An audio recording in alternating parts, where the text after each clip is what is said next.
آپ دیکھ رہے ہیں IAK نیوز۔ غازی ملت پبلک لائبریری راولہ کوٹ سے فرنیچر مظفر آباد منتقل کرنے کی کوشش ناکام۔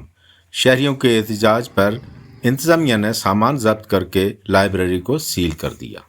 غازی ملت پبلک لائبریری راولہ کوٹ سے فرنیچر مظفر آباد منتقل کرنے کی کوشش ناکام بنا دی گئی۔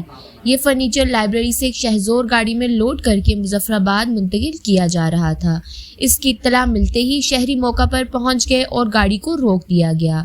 شہریوں کے احتجاج کے باعث ڈپٹی کمشنر پنچ صابر مغل نے نوٹس لے کر ڈیوٹی آفیسران کو موقع پر بھیجا، جنہوں نے جملہ سامان تحویل میں لے کر لائبریری کو سیل کر دیا۔ لائبریری میں ڈیوٹی پر موجود لائبریرین سے پوچھا گیا تو ان کا کہنا تھا کہ مجھے مسرت مہربان نامی ڈپٹی ڈائریکٹر نے فون پر حکم دیا ہے، جبکہ سامان کی منتقلی کا بلیک اینڈ وائٹ میں کوئی آفیشیل ریکارڈ موجود نہیں تھا۔ شہریوں نے حکومت وقت سے فوری نوٹس لینے کا مطالبہ کر دیا۔ آپ دیکھ رہے ہیں IAK نیوز۔